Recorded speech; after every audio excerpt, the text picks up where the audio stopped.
Bonjour à tous et à tous, ravi de vous retrouver pour ce nouveau Buzz TV diffusé sur Figaro TV. Pour m'accompagner aujourd'hui, Sarah Lecoeuvre. Ça va, Sarah? Ouais, ça va. Magnifique, votre pull hivernal est magnifique pour accueillir les températures.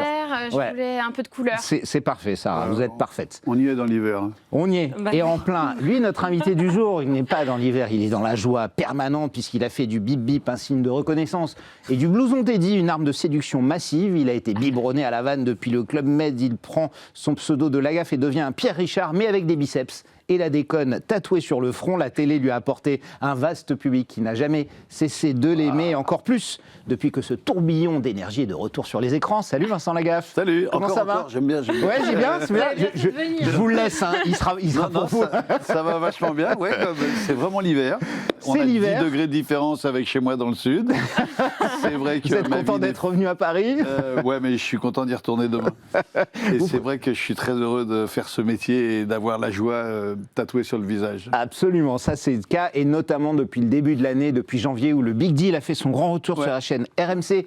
Story, Canal 23, je le rappelle, de la TNT. Le jeu a fait son retour le 2 janvier après 20 ans d'absence.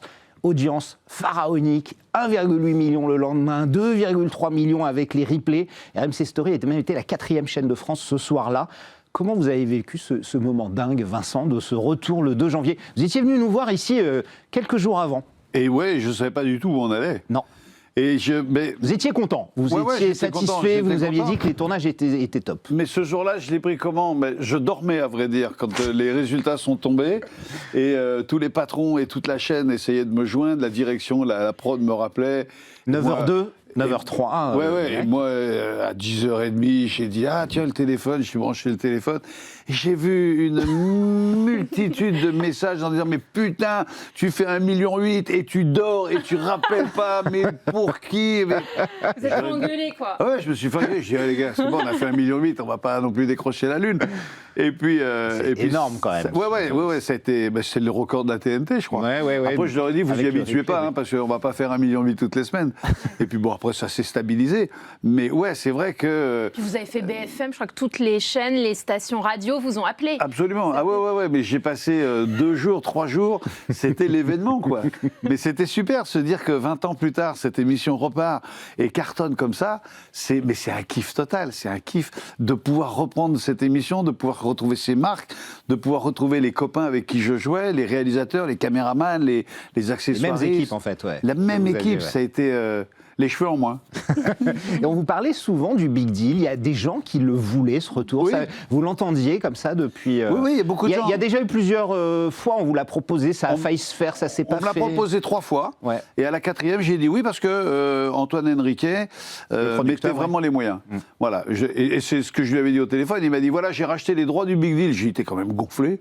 Tu rachètes les droits du Big Deal avant de savoir si l'animateur a envie d'y retourner. J'ai dit, t'as un plan B derrière? Il me dit, non, j'ai pas de plan B. Okay. J'ai dit, écoute, moi je suis pas contre le fait de reprendre cette émission, mais est-ce que tu as les moyens de faire cette émission? Et il m'a dit, je me donnerai les moyens. Et j'ai dit, allez, je te suis. Alors j'ai appelé Arthur avant, en disant, dis-moi, Antoine Henriquet, il tient la route. Il m'a dit, vas-y, tu peux y aller. Oui, il travaille pour la société de production d'Arthur. Satisfaction. Mais voilà, je suis tombé dans une équipe, bosser avec AH Productions, c'est comme bosser en famille, en bande de potes. Et puis bosser pour RMC, oui, c'est ce que je dis souvent, c'est un petit peu plus artisanal, un peu plus familial. Ça n'a rien de péjoratif, au contraire. C'est très, très, très motivant. Après, c'est vrai que cette émission, idéalement, dans le monde des bisounours, ça serait génial de pouvoir la reprendre en quotidienne. Ouais. Parce que c'est une émission quotidienne qui se regarde en famille à 19h. Là, on a fait ce que les moyens nous ont permis de faire. C'est-à-dire qu'on la reprend, ce qui est déjà bien, en prime.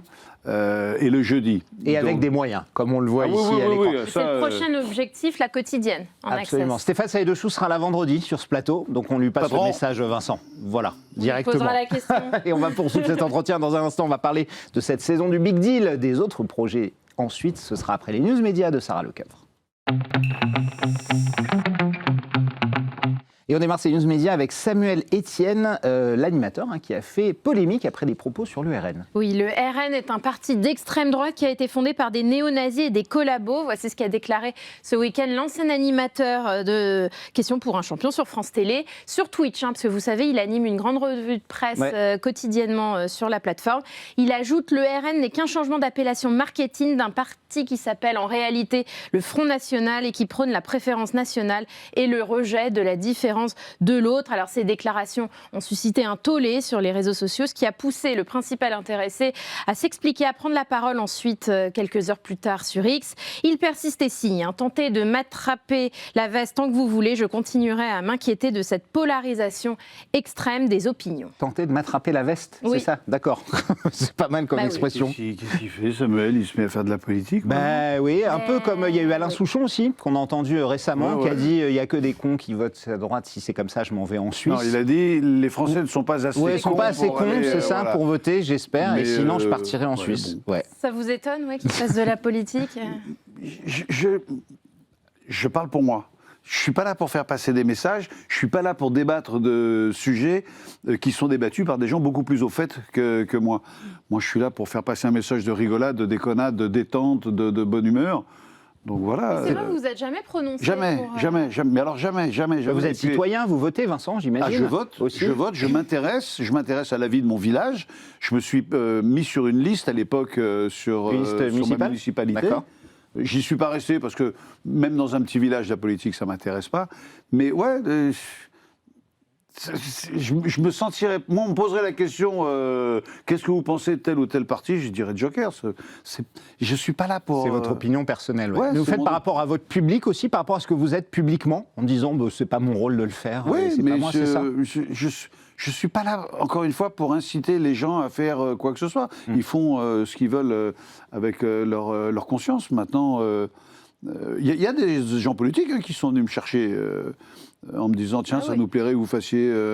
Est-ce que ça vous brancherait de... Voilà. Et puis j'ai croisé... Lesquels, par hasard? J'ai croisé... De tous bords ou de tous bords. Ouais, d'accord. Gauche, droite, centre. Peut-être un peu plus... peut-être un peu plus à droite, mais franchement, je cours pas après. J'ai croisé une fois Jordan Bardella, que j'ai trouvé absolument gentil, Chez sympathique. Vous, là, dans le Sud? Oui, c'est ça. J'ai croisé Roselyne Bachelot, j'ai croisé François Hollande, j'ai croisé Nicolas Sarkozy. Alors vous habitez à Cavalère, pas loin de Saint-Tropez, donc il y a du monde qui passe par là. Il y a beaucoup de monde. Nicolas Sarkozy, il est au Cap-Nègre. C'est vrai, exact. Pas loin, François Hollande, il vient souvent à la Croix-Valmer. Voilà, mais oui... On n'a jamais parlé politique. Et même quand j'ai croisé Jordan Bardella, il m'a jamais dit bon alors tu te mets avec nous et moi j'ai toujours eu avec ces gens-là un rapport. Et puis c'est vrai que Bardella, j'ai bercé son enfance. Il regardait beaucoup le Big Deal. Voilà, oui, d'accord, oui. Il vous a dit ça? Il vous a parlé du Big Deal? Voilà. Mais il y a des gens comme ça m'a fait terriblement plaisir. Moi, ce qui m'a fait hyper plaisir, c'est quand Johnny Hallyday m'a dit je regarde le Big Deal avec mes filles. Johnny regardait Big Deal avec Jade et Joy. C'était la consécration. Pour moi, c'était... incroyable. Mais vraiment ému. J'essaie d'avoir l'image, là. Johnny qui regarde le Big Deal avec ses filles, c'est incroyable. Je regarde souvent le Big Deal avec mes filles et ça les fait beaucoup rire. Tu chantes très bien mes chansons. Ça m'a beaucoup... D'abord, c'est un mec qui m'impressionnait. Et vous lui avez rendu hommage, on va en parler tout à l'heure dans une émission, dans un Big Deal spécial. On continue ces infos médias, on parle de Bertrand Chameroy qui s'est fait recadrer par la patronne de France Inter. Et oui, c'est ce qu'on a appris ce week-end dans les colonnes du Parisien. La patronne de la station, qui est Adèle Van Redde, je vous le rappelle, donnait une interview pour réagir aux turbulences que traverse France Inter depuis quelques mois. Déjà la chute des audiences et puis l'ambiance délétère qui régnerait dans les couloirs. Et au passage, elle a indiqué avoir recadré le nouveau chroniqueur de la matinale, Bertrand Chameroy. Bertrand doit apprendre un langage radiophonique, dit-elle, qui n'est pas le même qu'à la télé, mais j'ai toute confiance en lui. Il faut être patient. Voilà. Alors, cette déclaration... Il doit apprendre un langage qui fait... C'est sympa, la petite Oui, je ne sais pas comment on doit le prendre, mais enfin, cette réplique n'est pas tombée dans l'oreille d'un sourd, et surtout celle du principal intéressé qui s'en est amusé dès le lundi matin, dès hier matin, dans son billet d'humeur. En parlant de lui à la troisième personne, il déclare: Bertrand Chameroy va-t-il rejoindre Marie Saint-Filtre sur les routes pour se consacrer pleinement à sa tournée? Affaire à suivre. Pour rappel, Marie Saint-Filtre a été licenciée de la station seulement 2 mois après son arrivée. Petite remarque ironique. Est-ce que ça vous est déjà arrivé dans votre carrière de vous faire recadrer comme ça par un employeur, Vincent? Oui, que ce soit une fois, TF1 ou je me ailleurs. suis Ouais. fait recadrer, mais... Alors, je fais pas partie des gens qui se laissent recadrer Oui, facilement. j'allais vous dire, Oui, moi, j'irais pas vous recadrer comme ça. Il y a un moment où qui que tu sois, je te dis recule un peu parce que ça va partir. Mais je me souviens, Patrick Lelay m'a convoqué. Patrick Lelay, l'ancien PDG de TF1. Ouais. J'avais, je lançais la pub sur le Big Deal. Qui était en access prime time à l'époque. Hein, En quotidienne. access, je lance la pub et dans le public ça fait oh. Et je dis bah oui, je sais, moi aussi ça me saoule la pub. Mais on est obligé de faire de la pub. Nous on n'est pas le service public. Si on fait pas de pub, on peut pas travailler, on peut pas vous faire des cadeaux. Nous on est condamnés au succès. Oh putain. Je me fais, mais le lendemain matin de la diffusion, je me fais convoquer 9h dans le bureau de Lelay. Au 14e étage, là, 14e étage. Catherine, sa secrétaire, qui dit allez-y, entrez. Mais comme ça, elle me fait allez-y, entrez. Mais il était un chou-fleur. À cause de ce que vous aviez dit sur la pub. Voilà. Ça Et il était avec un dossier et il tapait sur le dossier. Il me dit on n'est pas condamné, on fait ce qu'on veut, on est la première chaîne européenne. T'as pas le droit de dire qu'on est Et puis il se rapprochait, et je lui ai dit Patrick, recule parce que ça va partir, il n'y a rien qui me fait peur. Rien ne me fait peur, j'ai peur de rien. Ouais. Et il y avait Moujotte qui disait messieurs, allons, messieurs. Le diplomate. Voilà. Mais après, je me suis fait recadrer, mais après avec Lelay, on avait un rapport de mec, un rapport de couillu, quoi. C'était vraiment un mec que j'aimais parce qu'il te disait les choses. Ouais. Il te disait. Je me suis fait recadrer une deuxième fois parce que la société, à TF1, la société qui avait racheté ma boîte, c'était la boîte de Courby et Arthur, et en même temps, ils balançaient le loft sur le 6. Ah oui. Et donc, on allait avoir le Big Deal et le loft en concurrence. C'était chez Endemol tous les deux. Et donc, Lelay, encore une fois, il me convoque dans le bureau et je lui dis mais Patrick, j'y suis pour rien, moi, c'est pas de ma faute si Courby a décidé de mettre le loft en face. Vous aviez qu'à le prendre, le loft, parce qu'on leur avait proposé. Bien sûr. Et il m'avait, pareil avec son dossier, si le loft arrive, tu vas mourir et tu vas devenir un cadavre, et sur TF1, je fais pas bosser les cadavres. Ah oui, il était dur. Ouais, Patrick. Mal, mais il était aussi très juste. Ouais. Quand tu faisais un carton et que tu montais les audiences, il t'appelait en disant il te félicitait. Tout va bien. Mais par contre, le lendemain, tu perdais 100 000 téléspectateurs. Il disait alors, t'as un plan B pour ta fin de carrière? Fallait s'accrocher. Elle n'était jamais loin avec lui, en tout cas. On faisait 5 millions de téléspectateurs. C'est vrai, mais je peux dire que le stress, l'acidité, le reflux gastrique, j'en ai fait quelques fois. Sarah, fini pour les news? Les news médias sont terminés. Il y en aura d'autres dès demain. Vous restez quand même. Je reste avec vous. C'est le grand entretien du Buzz TV. Nous sommes avec Vincent Lagaffe. Le Big Deal, c'est tous les jeudis en prime time sur RMC Story avec vous, Vincent, évidemment, votre ami Bill, les candidats déchaînés, évidemment. Et comme c'est la deuxième saison, déjà en cours, là, qui a repris depuis septembre, je veux savoir comment vous vous sentiez. Évidemment, quand on fait quasiment plus de 2 millions d'audience, j'imagine qu'on se réinstalle très vite. Mais les habitudes, est-ce qu'elles sont vite revenues et est-ce que vous êtes bien réinstallé? On a fait 2 millions d'audience. Le premier. Maintenant, on fait entre 5 et 600 000 avec le replay. Absolument. Ce qui me surprend, me choque. Et vous avez fini 800 000 de moyenne la première saison quand même. Hein. C'est ça. Ce qui est une énorme moyenne pour la TNT. Ça vous attriste le replay, qu'il y ait autant de replays en fait, c'est ça? Non, ça ne m'attriste pas. Ce qui me surprend aujourd'hui, c'est de me dire qu'avec 600 000 téléspectateurs, la chaîne est hyper contente. Ah ouais. Moi, 600 000 téléspectateurs, je n'osais même pas appeler TF1. Tu vois. Non, on parlait de Patrick Lelay, c'est sûr. Mais il est vrai que, maintenant, j'ai Stéphane Salé-Dechoux et Julien Lalande, je les ai tous les vendredis matin. d'RMC. Et ils me disent, on est troisième chaîne TNT, première chaîne TNT, on est troisième chaîne nationale, on a touché la cible qu'on voulait. Et vous êtes leader sur les moins de 50 ans, en fait. Exactement. Hein. Vous êtes souvent premier. Parce que moi, je m'inquiète. Je dis, putain, les mecs, on fait 500 000, mais on va où, là? Mais ne t'inquiète pas, on est super contents, tout va bien, on re-signe l'année suivante. Là, vous avez déjà signé pour la troisième? Ou pas c'est en cours? Alors, c'est le buzz. Oui. J'ai signé 4 ans. 4 ans supplémentaires ou 4 ans? Non, en tout 4 ans. 4 ans en tout. Jusqu'à 4 saisons. J'ai encore 3 saisons à faire. Ah ouais. Encore 3 saisons, génial. Merci beaucoup Vincent de l'info en tout cas, on est ravis. Et puis cette saison, on va découvrir, il y a plein de spéciales. Il y a des spéciales. Il y a que d'ailleurs, que ça, spécial célibataire, spécial Johnny Hallyday, on en a parlé. Spécial mécanique, spécial Vincent qui va arriver. Spécial Vincent Vegas aussi. C'est le Japon qui m'a bien fait rire. Pyjama Party. Spécial Halloween. C'est vous qui trouvez les spéciales? Non, du tout. Alors, il y a 2 allumés qui sont mat Mathieu, Gérard et Brice, qui travaillent à H. Et alors ils mettent sur une liste tout ce qui leur passe par la tête, ils me la soumettent, et puis après je dis ouais, ça oui, ça non, ça oui, ça non, ça je ne le sens pas, comment vous le voyez. Mais bon, ils font un travail redoutable, avec des moyens bien moindres, parce qu'avant on faisait 2 émissions de 45 minutes par jour. Et là, cette saison, on fait 3 prime time par jour. Donc, on a fait, parce que je ne ferai plus, mais on a fait 3 prime time par jour, plus les répétitions. Moi, je faisais 6 heures de one-man show par jour. Ouais. Donc, j'y ai laissé la santé, d'ailleurs. Ouais, parce qu'il y a eu 40 numéros inédits tournés cette saison. Ouais, 44. Oui, et fin juillet, vous arrivez à un gros pépin, Vincent. Ben oui, truc qui vous tombe dessus. On a beau être le plus sportif, le plus hygiénique au niveau de. Forme, vous voilà, vous entretenez. Eh ben, je sentais la fatigue venir, je perdais mon souffle. Enfin bon, bref, les copains, mon fils se sont inquiétés, ils m'ont dit va faire des examens, et au sortir de ça, ben, je me suis retrouvé avec un quintuple pontage, quoi. Quintuple pontage. Ouais, le truc qui te tombe mais comme un coup de pied au cul. Moi, quand le Toubib vient me voir, il me dit tu restes là, je t'opère d'un quintuple pontage, tu lui tapes dans le dos en éclatant de rire en disant Jonathan, tu me fais mourir de rire.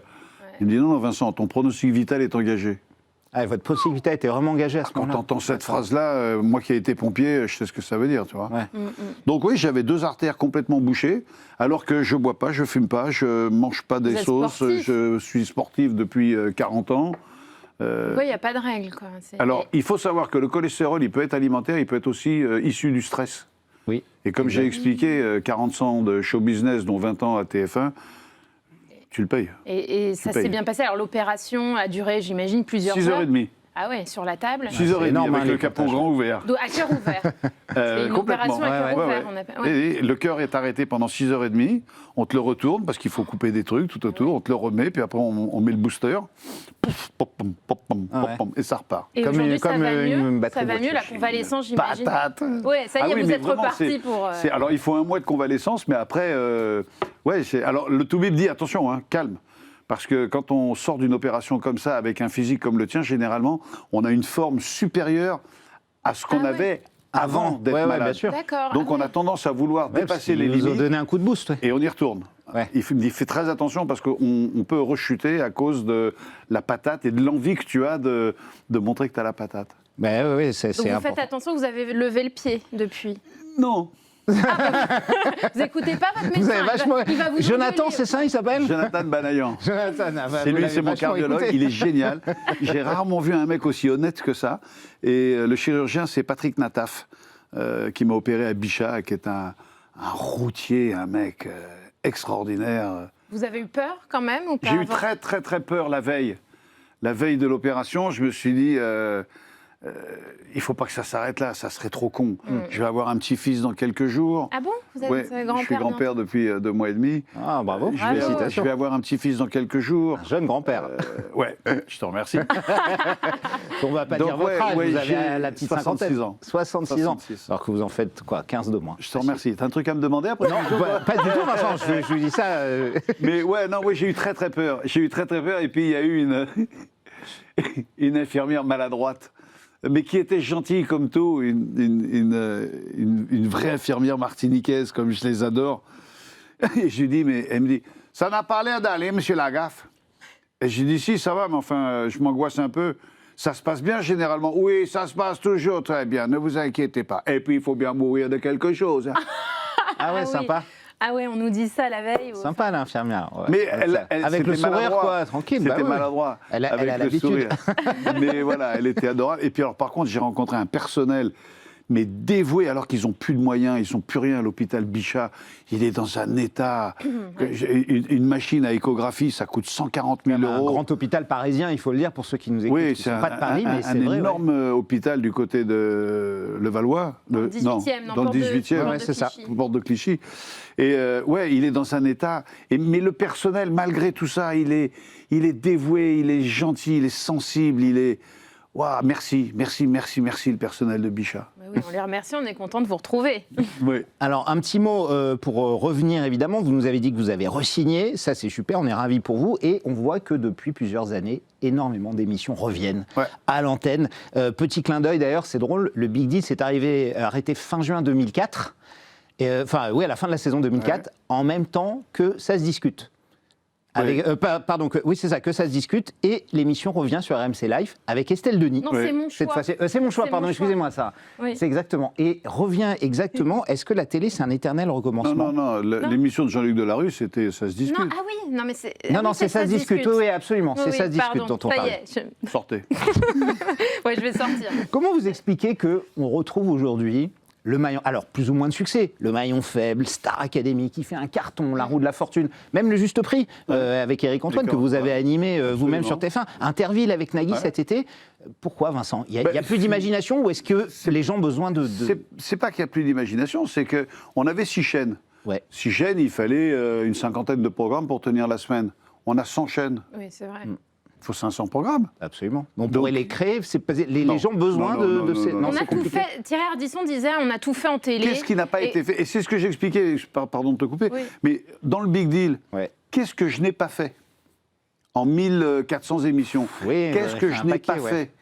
Donc, il y a un moment où tu te dis, bon, ben, on tourne en rond, on va essayer de le changer, de le faire un petit peu différemment. Mais à la télévision, qu'est-ce qui n'a pas été fait en matière de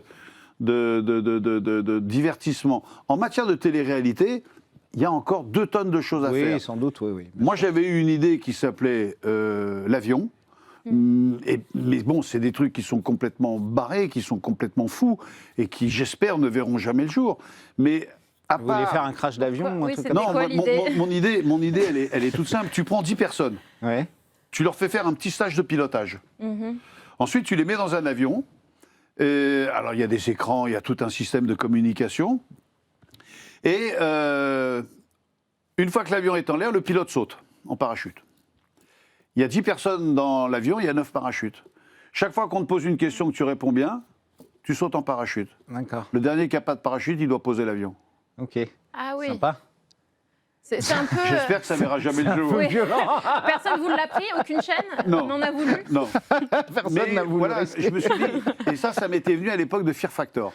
J'avais vu cette émission que j'adorais, qui était animée par Denis, et que je regrette de ne pas avoir animée, mais je m'étais dit, voilà, il faut aller encore plus loin. C'était une espèce de Fort Boyard de l'extrême absolu, des trucs sportifs fous. Est-ce que le fait aussi de prendre ces vieilles recettes qui ont fait leurs preuves, qui ont marché, qui sont aussi des marqueurs et des doudous un peu pour les gens, c'est dû au fait que la télévision est vieillissante. Le public, on le voit, la télévision linéaire, il est vieillissant, c'est 64 ans la moyenne d'âge des gens qui regardent la télé. C'est aussi pour ça, pour rassurer ces gens-là qui ont connu ces émissions. Alors c'est vrai que nous, le succès du Big Deal, on le doit à la nostalgie du public, qui a beaucoup regardé le Big Deal en famille. Mais pourtant, vous êtes très bon sur les jeunes aussi, sur les moins de 50, vous marchez très bien. Ça marche pas mal. C'est vrai que des gros allumés, il n'y en a pas tant que ça à la télévision, des mecs qui sont un peu no limit ou borderline. Et c'est vrai que je déplais pas trop à la génération de 12-16 ans, qui me découvrent. Mais sur le plateau, il y a des parents qui viennent avec leurs enfants, et j'ai maintenant des grands-parents qui viennent avec leurs petits-enfants en leur disant, tu vois, il est beau le lavabo, c'est lui. Ouais. Donc, j'ai la chance de toucher 3-4 générations. Mais pour en revenir sur les anciens formats, j'en parlais avec Laurence Boccolini au téléphone il n'y a pas très longtemps. Je crois que je ne vais pas dire que c'est une erreur de reprendre des vieux formats, mais je pense qu'il est plus important de trouver un bon pilote qu'une bonne voiture. Je pense qu'il est plus important de trouver un bon animateur qu'un bon format. Le format, c'est une chose, mais s'il n'y a pas un emblème, s'il n'y a pas quelque chose qui fait briller... sans vous, le Big Deal n'aurait peut-être pas... c'est la question que je me pose, parce que le Big Deal, en 25 ans, il a été proposé à personne. Personne n'a voulu reprendre le Big Deal. Ce programme, quand même. Oui, mais enfin, le Juste Prix, on a été Patrick Roy, Christian Morin, Philippe Risoli, moi, Éric Antoine, 5. La famille en or. Christophe de Chavannes. Mais tout, Serveur de Chavannes aussi, il y en a eu un paquet. Là, c'est repris par Combal, Camille. Laurent Cabrol, Bernard Montiel l'a fait aussi, Famille en or. Donc, je me dis que pour certains formats internationaux, c'est vrai que le format se suffit et il faut une personne qui soit à la hauteur du format. Mais d'un autre côté, je pense qu'il est, pour moi, si j'étais directeur de chaîne, je choisirais un animateur et par la suite, j'essaierai de trouver un format qui lui correspond. Pour moi, le pilote est le plus important. Est-ce qu'il y a d'autres projets, Vincent, avec RMC? Vous avez dit que vous avez signé pour 4 saisons et on vous félicite. C'est eux qui vous avaient déjà fait revenir. Alors RMC Découverte, vous aviez fait SOS Garage, duel de mécanique aussi avec Bruce Joigny, Monster Garage. Déjà, Stéphane Salé-Dechoux, le patron d'RMC. Est-ce qu'il y en a d'autres comme ça? Est-ce que vous allez continuer autour de la voiture, qui est votre autre passion? Oui, j'ai réussi. Je les ai convaincus. J'aurais mis 3 ans, mais j'ai finalement réussi à les convaincre. Ils ont racheté les droits de Monster Garage. Oui. Donc maintenant, il faut trouver les moyens de le faire. Mais c'est vraiment un format qui me plaît beaucoup. Qui est différent d'SOS Garage, qui était un peu vous étiez le Philippe Etchebest des garages. Exactement. C'est ça. Cauchemar en garage. C'est ça, c'est exactement ça. Et on pourrait le faire cauchemar chez les plombiers, cauchemar chez les carreleurs, cauchemar chez le menuisier. Après, moi, je m'y connais qu'en mécanique et j'ai des notions de mécanique et pas d'autres métiers artisanaux. Mais, pardon, c'est vrai que Monster Garage, c'est vraiment quelque chose. D'abord, j'adorais l'animateur Jesse James. Ouais. J'aime beaucoup le format américain qui est complètement barré. Et je voudrais qu'en France, on arrive à faire un truc aussi barré que les Américains, avec une petite francisation, avec un côté bien gaulois. Enfin, je ne veux pas dire vulgaire ou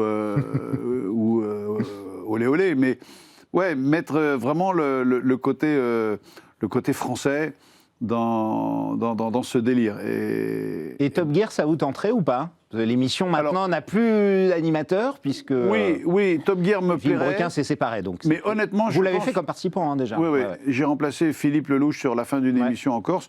Moi, je pense que Top Gear est une marque qui est très très forte. Il faut la laisser se reposer encore un peu. Je crois qu'on a un petit peu tiré sur la corde. Et là encore, une fois, on avait un format et pas les pilotes. Ouais. C'est-à-dire qu'on a eu une très belle brochette avec Tone, Joigny et Lelouch. Ouais. Moi, je rêverais de le faire avec Vives, Debanne et moi. D'accord, voilà. Gérard Vives, votre ancien compère. Reprendre Top Gear, Alexandre Debanne, Gérard Vives et moi, ou Bruce Joigny à la place. Fan de mécanique. Voilà, moi j'adorerais ça. Bruce Joigny, il est bien parce que c'est un excellent. D'abord, c'est avant tout un pilote. C'est un mec. Bien sûr. Quand tu es à côté de lui, tu te dis ah ouais, c'est une autre école. Mais en plus, il a la tchatche, il a réparti. Vives, lui, c'est un gros déconneur. Sa voiture la plus rapide, c'est une Fiat Panda. Ouais. Et moi, je suis un petit peu... Et Debanne, c'est un fonceur aussi, on le sait. Ça, on arrive au bout de l'émission, là. Il va falloir en faire. On parlera de tout ça avec Stéphane Salé-Dechoux. On va lui faire toutes vos propositions, Vincent. Je rappelle qu'on vous retrouve jeudi soir, 21h10, RMC Story, Canal 23, pour le Big Deal. Et puis Monster Garage, on va surveiller ça. En tout cas, bravo pour votre retour. On était ravis de vous avoir. Le Buzz Télé sera dès demain avec la réalisatrice Alice de Léon. D'ici là, prenez soin de vous et merci encore de votre fidélité.